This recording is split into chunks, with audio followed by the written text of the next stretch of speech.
what's going on, y'all? T-Bob here. And Jake as well.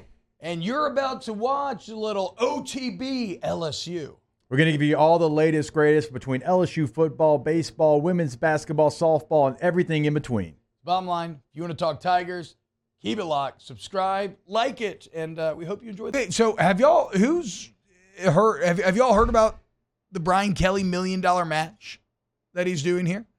So Brian Kelly, in meeting with the media, talked about how, look, after my last press conference where he challenged the LSU fan base from more of a grassroots perspective to get involved, going so far as to be like, look, if you want a good team, like, you got to pay, right? Which, and again, I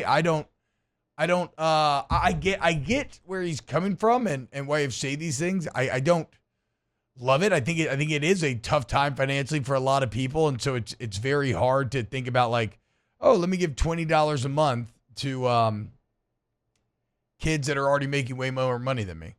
But if you love LSU football, whatever. I mean, you get enough people give $20 a month, that does become very real money. So in an effort to spur some giving here in this Christmas season, a pretty fascinating precedent being set by Brian Kelly here.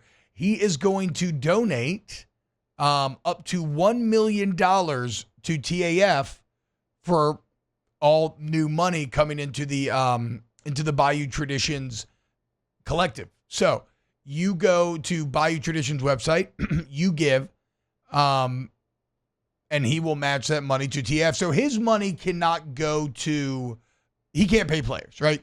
His money cannot go to the collective, obviously, to pay players, but goes to TAF, so it can be for coaches' salaries, facility upgrades, which also does remind me, and I'd forgotten about this, in 2022, he donated $1 million to renovate the football facilities. So again, This is kind of like the Kenny Dillingham thing, where you may say, like, you hear Kenny Dillingham gets a $200,000 bonus, and then he gives it all to his assistants and everything. Everybody gets like 8 to 10K, et cetera.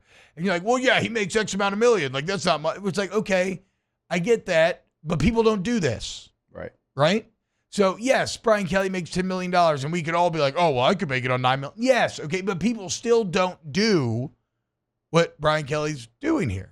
And this will be a second $1 million given up in order to, again, try to put his money where his mouth is. So, yeah, I mean, I think this is a big PR win for Kelly here. This is a pretty shrewd move in that sense.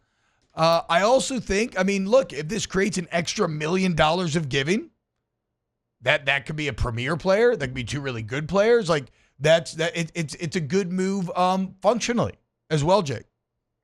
No, I mean, I look, you give $1 million of your own money, and you're going to match like up to $1 million. So $2 million coming into the program. That's something that is significant. And when you go out and you do, like you said, say, hey, we need help. We need your help.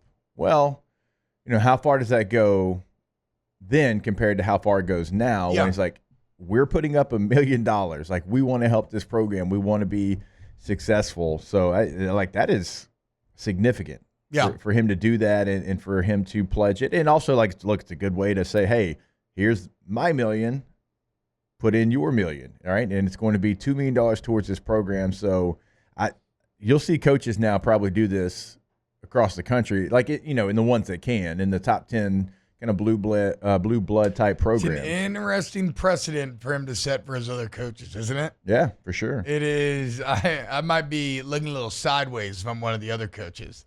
Oh, come on, man. Hold up now. Now you're gonna have to give up $1 million as well, which good. I hope they all have to. But I thought Scott Rabelais raised an interesting point on this, Jake, is that if you Google Brian Kelly, though, there's not a lot of news results about this. It's still mainly like him yelling at Florida players or Brian Kelly sucks articles. And it's very interesting in that the college football world at large has made up their mind. Oh, yeah. Right? Long time ago. Well, they already knew that, he was always kind of like, I would say, generally disliked for whatever reason, even though I always, when we do interviews, I'm always like, I don't know. I mean, look, to like us here so far, the results, whatever, that's a different conversation. But in terms of like how he's treating people and everything, I don't know. It's been very good from my perspective. But he's always been generally disliked, I would say. But now it's also turned to people are just convinced that he sucks as well. And I don't think the actual numbers back that up. Has it not been as good as you would have hoped at this point? And was year 3, like in a pass-fail binary system, was year 3 fail? Yes, right? We've said all this. But it's not like the floor has completely dropped out. You managed to rally after a god-awful month. You're doing some exciting things. Like, whatever. I've told you I'm bullish on the future. It doesn't matter. I guess the point is I do kind of like being in the shadows a bit here, right? Okay, that's fine. That's fine. Take BK out of the best coaches conversations. Have no expectations for LSU or him, and let's see what can happen when you're kind of operating from more of a underdog standpoint. Yeah, this is an important, very important offseason. Oh, yeah. And I know we'll get to the portal additions and what they've done, but you've made statements that you haven't made before, and I think like the transfer portal stuff, and they've brought in portal players. We're not talking about Dabo and Clemson not bringing in any players, but they never did like a full overhaul because they wanted to try to keep the locker room. And I think there was a misconception across the country, not just at LSU, of what portal players would do to your locker room. And I even thought like initially that would be a problem. These players don't care. They don't care like they're pros. They're pros. Right? Like it's like a free agent. Like, leaving and coming. That's why like when you see like a free agent. That's why you see a player go into the portal from LSU, like all the current players like post where he's going, like best of luck, good luck. like for us, like I'm sitting there in my mentality, I'm like, luck. I don't want you to do good at all. Like, because that was our mentality because we didn't have this. Yeah. Like if you transferred out, like you were leaving us. I was talking to Jalen Collins the other day about this. Like, remember we had a guy, Phelan Jones, in our class, signing class, and we were all tight, all good friends. And he transferred to Alabama, and I don't think anybody ever talked to him again. Yeah. It was like excommunicado, just completely cut off. So yeah, it's just not like that. That's a completely different situation. So with all that being said, like just what this offseason means and what they have to do, I think they realize it's very important offseason. Like now you see how it's going. You see what the landscape's doing. You see what everybody else is doing around you. You look at the most successful teams for the most part, they're spending money.